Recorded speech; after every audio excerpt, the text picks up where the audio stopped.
our stories to lift each other, give hope to push us further, and encourage one another. Behind the scenes beauty. Bevy Smith, TV host, radio host, and now author of her latest book, Bevelations, Lessons of a Mother, Auntie, Bestie, shares with us that it really does get greater later. This quintessential Harlem gal chronicles her rise through the ranks of advertising firm Jeff McKay, to her beauty and fashion advertising over at Theview magazine, all the way to her position at Rolling Stone, till she quit her thriving career for a more satisfying creative life.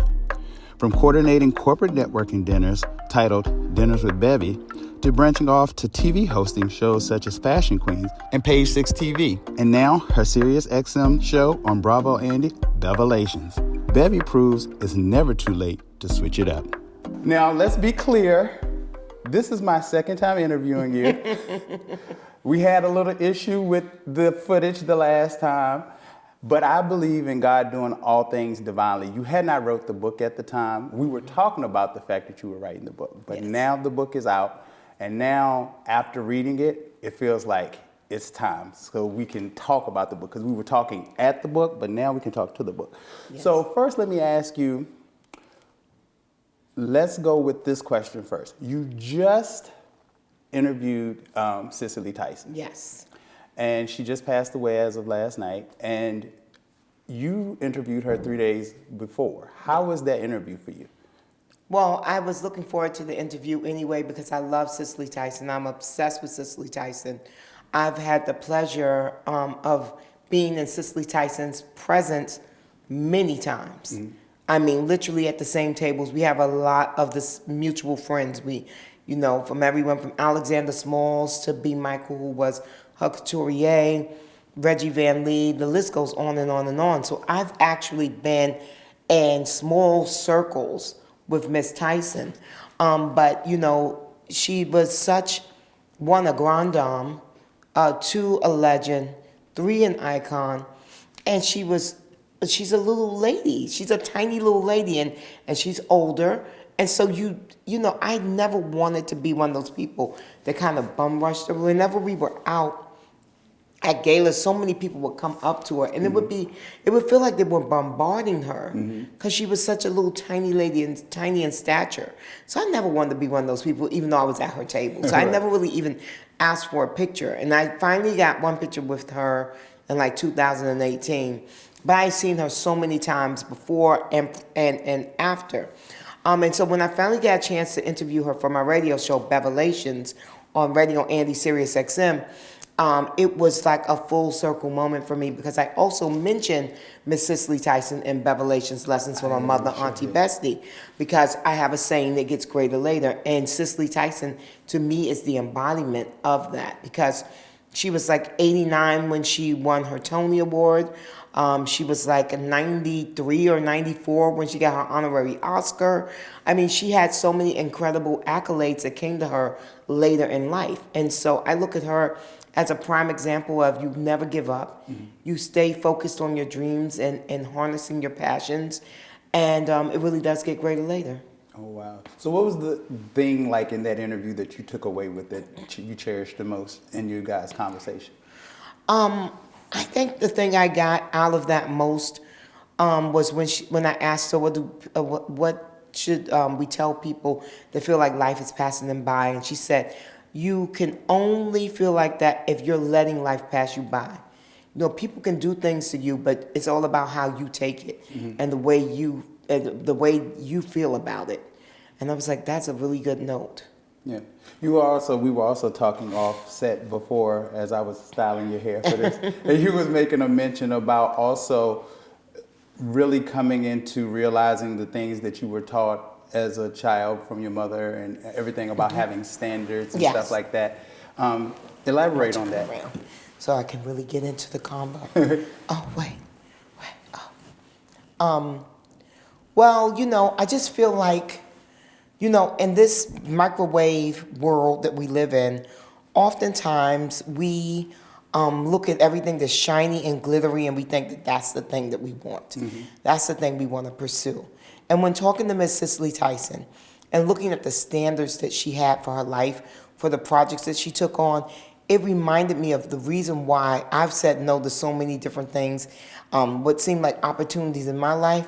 I've said no to them because they just don't fit who I am from an integrity point of view, from a standard point of view. Because we have so many,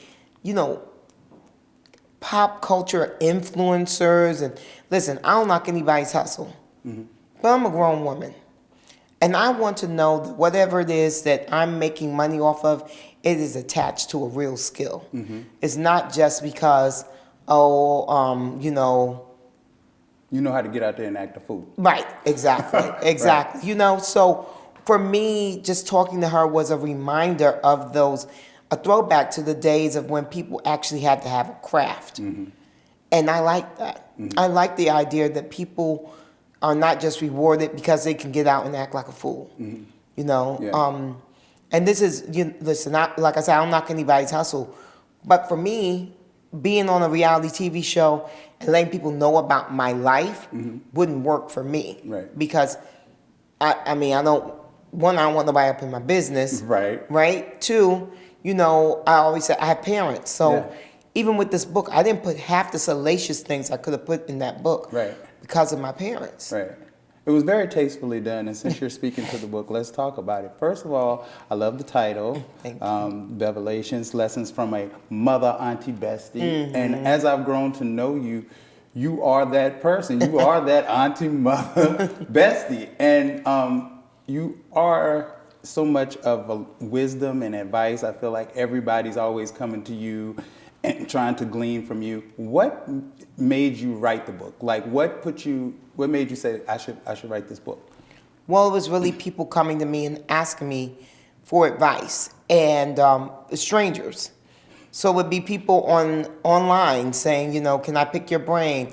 Can I take you to lunch? And in the book, I'm like, I don't want a watery cup of coffee and a hard-ass scone. It takes time to do that. It takes energy to do these things. You have to expend real energy to really try and communicate and connect with people. So I started a business called Life with Vision, which is a symposium where it's 50 to 75 people. And I talk about my life and how I changed my life. And then I would align them with other people that were looking to change their lives in the hopes that perhaps they could help each other. So it would be me telling my inspiring story and them connecting with other people who are in the same or similar position as they are, in the hopes that they can maybe perhaps find what I call co-conspirators. Right. And then when I got Page 6 TV, I became too busy to do Life with Vision. But my agent at the time kept saying, you should do a book, you should do a book. And I was like, okay. I grew up reading books. That was my thing. You read in the book. Yeah. That I was a shy kid and everything. So books were like a big part of my salvation. So for me, the idea of writing a book about my life, and I'm still too young to do it. Right.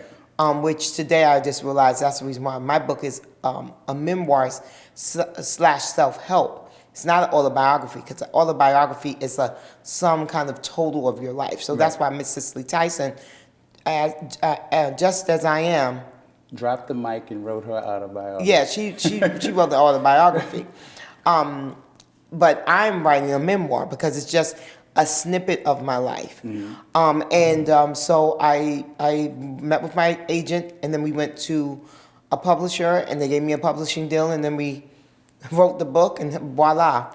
Yeah, I think it's an amazing book. I think anybody could learn from it, from men, women. I was sitting here telling you as we were waiting for the show to start that even in this space that I'm in my life, that it speaks to that, because you have this preconceived notion. Well, in the book, you break down a lot of what things look like and what they're supposed to look like. Right. I feel like doing this show, I'm a hairstylist, and I have this, everyone knows me as that. And then reading your book, I sort of felt relieved to realize that I'm on the right path, because it happened for you, that you can veer off later in life. I'm not no 20-some-year-old person trying to do this. So I'm very encouraged by the book, and I think it's great for everybody, and especially young girls too, because I was amazed at a lot of your confidence, where does all of Big Bev's confidence come from? Well, so Big Bev is one of my personas. So Big Bev from Uptown is actually a persona that I had as my party girl, my hot girl stage of the 90s. And Big Bev has nothing to do with a body type. It has everything to do with a stature. So when you buy the book and you'll see my pictures, you know, I was just like, I was built up. Like I just was like very hourglass and all of that. And so I was Big Bev because I was like a commanding figure. You know, and I get a lot of my confidence comes from my community of Harlem, and it comes from my mother. You know, I have a mother who is 93 years old and who will still tell you how bad she is to this day. Right. You know what I mean? Yeah. And, you know, it's so funny because she is so vain, and I love that. Because to me, it's like, that means she's still living. Right. She's still kicking, Right. you know what I mean? Because she wants her nice things. Like Right. she's 93 years old, and she literally still wants new clothes. She wants new shoes. She wants, you know what I mean? She still wants you to bring over her bottle of champagne. Right. Like we're gonna watch the Wendy Williams documentary. Documentary and the biopic. And she's like, I want lasagna and make sure you bring champagne. I'm like, okay. But I love that, you know what I mean? And you know, so much of that confidence comes from her. But you know what, your confidence isn't just so much in just physical. Your confidence in your quitting jobs. In the book, you talk about changing careers and realizing that you weren't happy. When you start off in the book, you talk about your Milan experience. Tell us a little bit about that. Well, yeah, I was just a very successful fashion advertising executive at Vibe magazine when I opened the book. I was 33 years old, and I was flying high, and I had a dream job, except it had become a nightmare for me. And you know, I just realized I was miserable, Derek. I was like, oh my goodness, why am I not happy? And how can I get to happy? And I had just gotten out of a relationship that I thought was going to become the relationship. I thought I was going to get married to this guy and everything. And so it was a lot to do with like not being happy within myself. Now, if I had married him, I still wouldn't have been happy. At the time, I didn't know that, because at the time, I really expected whatever man I was with to make me happy. Right. That was really what I thought a man's job was. So I was like, okay, you have to make me happy. Right. Which means that that's a very unhealthy relationship, because that's way too much pressure to put on anyone. You know, ultimately, someone can add to your happiness, but if you don't start from a place of happy, then you are just going to always be looking for that something else outside of yourself. And it's just like in The Wiz, you know, it's like it's always been in you, you know what I mean? Like it's all in you, you know, you just have to click your heels 3 times and believe that you can get home. You know what I mean? Come on, click the heels. Yes, you gotta click it. Listen, I got a lightning bolt on these heels. You know, my God, I just noticed that. Yeah, I got a lightning bolt. So you gotta click the red heels, darling. You gotta click them. Okay. But you know, for me, I was just so unhappy at that time, and I didn't know how to get out of it, but I knew I had to. And so I started to work, Derek. And I was 33, and I didn't quit my job until I was 38, and then I'm 38, and I don't get my first TV show until I'm 45. So it gets greater later. It does. I get my second TV show when I'm 50. So there's these gaps. So what is sustaining you in the midst of these gaps? Because Well, they've not been really insane gaps to me. Like 33 to 38 was the work I had to do to find myself. Right. You say it, but is that a reflective look at that? Because when you're in it, you know, a month to us nowadays, if you're in a situation like that, it's like, Lord, when you going to deliver? No, but you know what? I'm so patient. That's one of Right. my biggest gifts. I really do believe that patience is a virtue. I also believe that everything is as it should be. So while I definitely wanted to know what's going to happen next, but I was also very faithful in knowing that everything is as it should be, and that I needed time to figure it out. And so I had to do the work. And something else I always want to make sure people understand is that, you know, it didn't take you a year to build this life that you're unhappy with? Right. Why would you think it will take a year to dismantle it? Right. You know, it took years for you to get into a place of you feel stagnant, you feel trapped, whatever it is. You feel disillusioned. It takes years to build into that. Mm-hmm.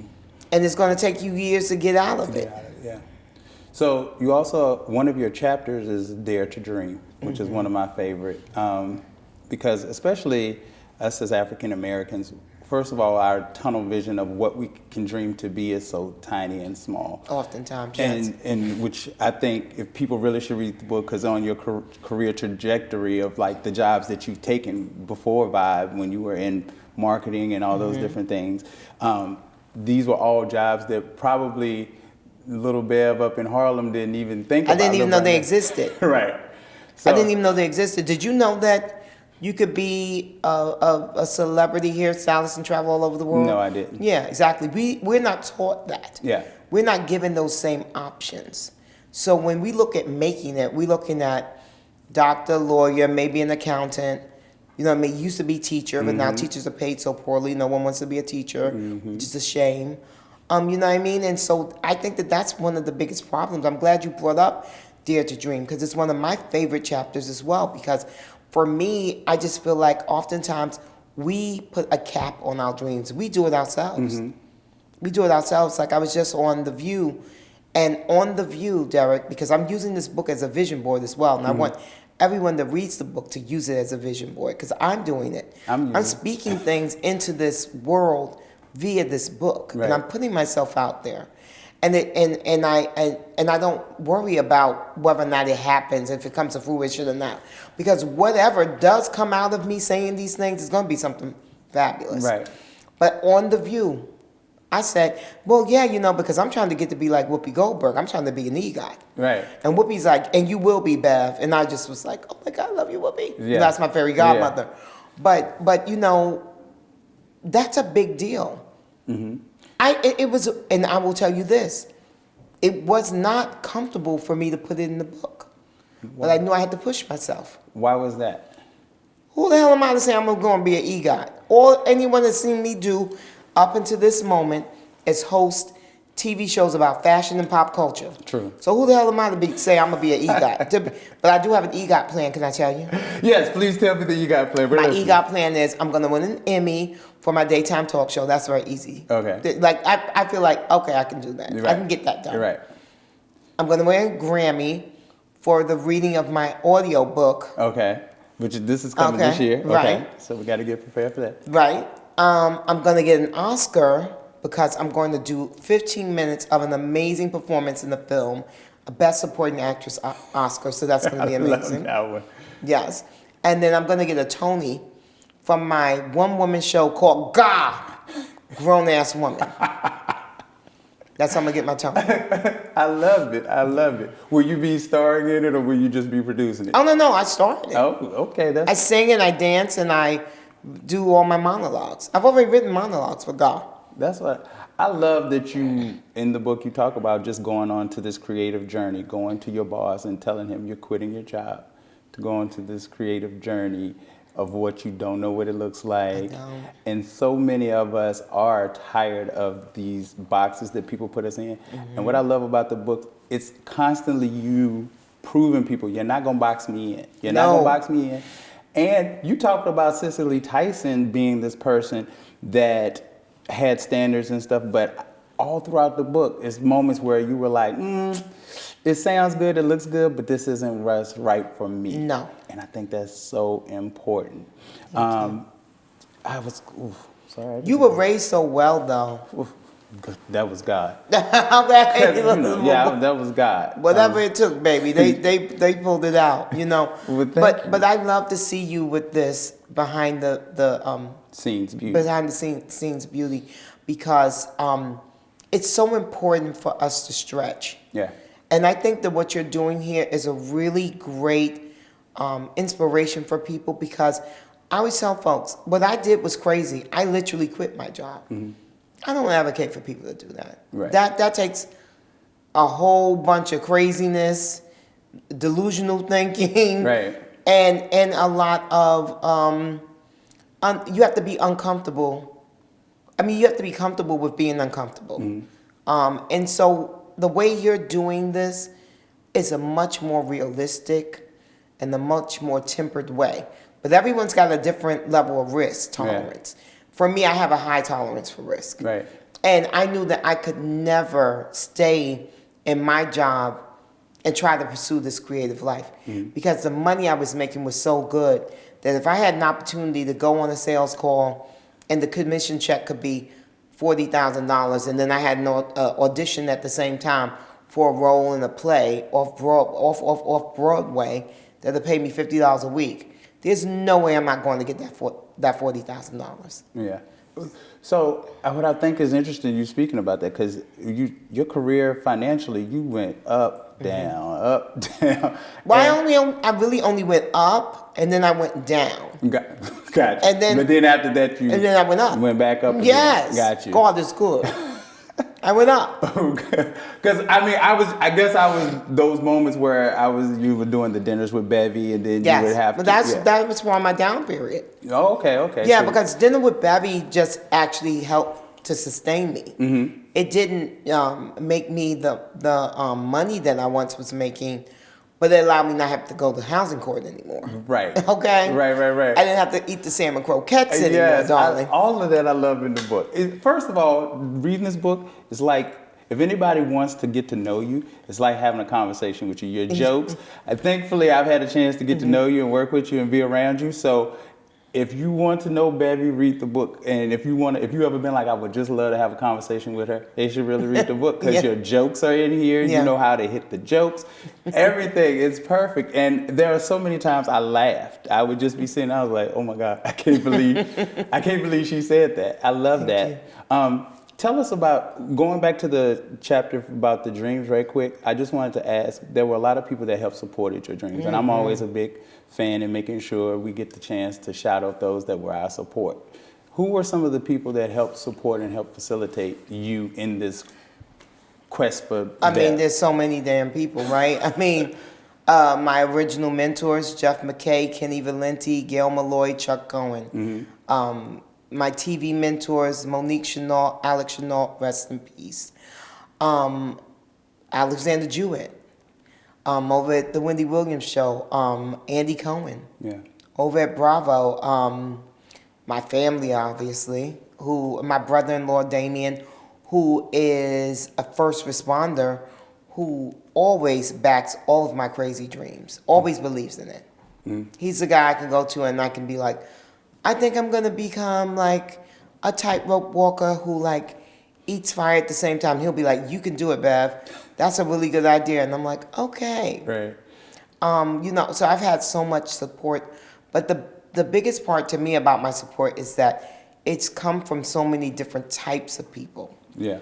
And I've been so blessed and fortunate to have friends from the time I was, an 18-year-old receptionist up to now. And that's something else I would love to point out. Like, a lot of times people are like, no new friends. Well, if you have that mantra, you'll miss out on a lot of great people in your life.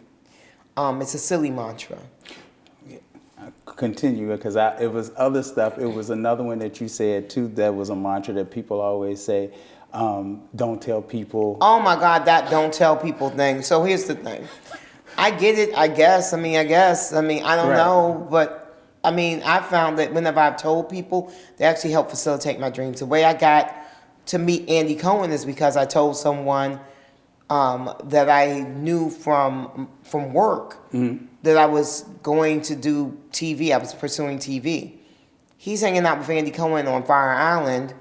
Andy says, just haphazardly, oh yeah, I'm casting for a woman. I need a sidekick for Tim Gunn for the Tim Gunn Guide to Style show.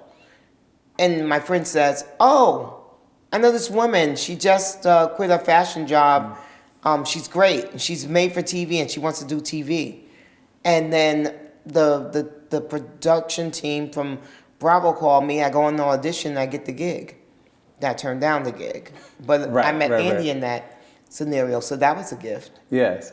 But that right there goes again to a testament of not just taking stuff because you wanting to be famous or you want? Oh, well, no, fame is a horrible thing. Yeah. So when I took my acting classes at Susan Batson's Black Nexus workshop, you know, that was a place where they would talk to you about if you want to be famous, it's not really the acting school for you because it's about the craft. And so I have no desire to be famous. What I have a real desire for is to be a well-respected artist, you know, and I'm proud that the work that I've created and carved out on my own, I'm well-respected in this space that I'm in. You are. You know, but it's like, wow. Everybody loves you. So when you finished the book, you've been doing the press. What is the one thing that, like, in retrospect, that you look at and is your proudest achievement? Like, what do you sit back and think, what, like, after you? Well, I will tell you this. Whenever people read excerpts to me, because it's just like with watching myself on TV, it's like, okay, girl, I don't want to see you on TV.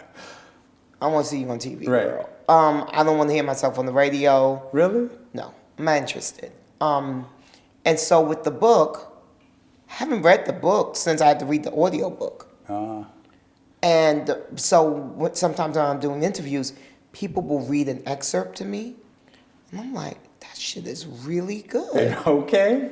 I'm like, you wrote the shit out of that book, Bevy. You did. You did. I'm like, that is really good content. Pick up the book and just read something. Watch, you're gonna see Ben. Okay. Read something. Okay. They say you have to go through pain to get pleasure. I don't know if I believe it, but I do know that oftentimes to really get to where you truly are meant to go, you have to go through some things. Some things. From anal fissures to failed romances to TV pilots. You're convinced are going to Series B instead. Wait a minute, what? Let me read it. Let's see. Okay. They say you have to go through pain to get to pleasure. I don't know if I believe it, but I do know that oftentimes to really get to where you are truly meant to go, you have to go through some things. From anal fissures to failed romances to TV pilots you're convinced are going to series but instead never see the light of day. Okay. There will be trials and tribulations in life, but wherever you are in your journey is exactly where you're supposed to be. Eventually, you will know when you've outgrown a situation that feels stifling and redundant. I've done it with relationships with friends and lovers, and this whole book is about my moving on throughout my career. For now, I've manifested Malibu Bevy on a smaller New York City level. I have outdoor space with my 2-bedroom, 2-bathroom apartment. If you know anything about Manhattan real estate, then you know that's considered a lot of real estate. Yes, it is. I've already started saying no to more events than I say yes to. On weekends, I have my natural hair out, and on Sundays, I make myself a healthy piece of fish for dinner, and I'm in bed by 9 p.m. My Malibu Bevy dreams are manifesting. That's it for now. Oh yeah, one more important note. Don't shrink. I show up with a booked, blessed, and busty mindset. I won't play small, not for anyone, although could I really? When I show up as I am, my physicality, my race, my outspoken opinions, all signal she's here, and that's a good thing. Now, I had to grow into being comfortable with being seen, and it's the way I approach my life. Oh, you will see me. We just opened that book and found that. I'm sorry, that's a really good passage. No. I'm saying, I wrote that. I'm gagging. I gagged that I wrote that. It was amazing. And I wrote that under duress. What do you mean? Child, you know I hated my job. Oh. Well, yeah, because you, yeah. I wrote that while I was like, oh my God, I'm very unhappy. Because you pulled some of that from your journals that you were writing along your yeah, life. well, that particular passage was all new content. The stuff that I pulled from the journals are like more of the reflective things, like the things like where I had to go into the past and all that. Gotcha. But yeah, that was a new passage. Oh. That was something I wrote. I'm like, I love it. I love it. Bevy, thank you so much for doing it again. Oh. I appreciate Bevy because Bevy supported behind the scenes beauty when it was like I had did one interview and I was just like, Bevy, will you do it? And she was like, sure. There was no question. There was no, let me see if I can get around to it. She's been here from the beginning. I appreciate you. I love you. I wish you continued success on this book and continue to flourish, and I'm ready to come support you at your EGOT party. Thank you. And can I just tell the folks what I'm doing next? Yes, please. I was Because going it's to ask important you to that. speak. Yes, please. It's important to speak to that. So in the book, I say that I want to do TV for a short, more amount of time. And so I'm going to do a fairy godmother show where I help people get their careers and all of their things together. So it's going to be like Shark Tank meets Fix My Life. Okay. And then I'm going to be producing that show. That's what's up. And I'm going to produce other shows because I have a first look development deal with Bravo. So hopefully something will come of that. If not, we will move on. Right. Then in the book, I also talk about that I want to become an art and architecture curator. And over the summer, I got an opportunity to be an art consultant on a film. And I actually did it, and they actually paid me. And as you know in the book, I say, once you get paid to do something, that means you're a professional. That's what it Sex is. workers of the world unite. And so I am now officially an art consultant. Right. And yeah, and then next up, I'm going to manifest my amazing lover. He's going to be kind, compassionate, empathetic. He's going to love what he does in life, so he won't be sitting around worrying about what I'm doing with my career. He's going to be well hung, and he's going to be very gracious. And he's going to love Derek Monroe the way I love you. Oh, I love it. I'm going to love him too, because if he treat her right, he good with me. He There is you good go. with me. Thank you so much, I baby. thank you, baby. I love you. Love you. Yes, please make sure you go cop the book. Where can they find it? Everywhere where books are sold. And I also narrated the audible book, so the audio book. So that's a really big treat. And you can also get an ebook, but it's called Bevelations, Lessons from a Mother, Auntie, Bestie. Do you prefer people to get the hard copy or the audible? People are buying both, which is really quite lovely. I think you should buy both. You definitely need to get the audible because I love to hear you talk. I love to hear you speak. It's so great. All right, thank you so much. Please make sure to click, subscribe, and like, and even leave a comment. Thank you so much. This is Behind the Scenes Beauty. Behind the scenes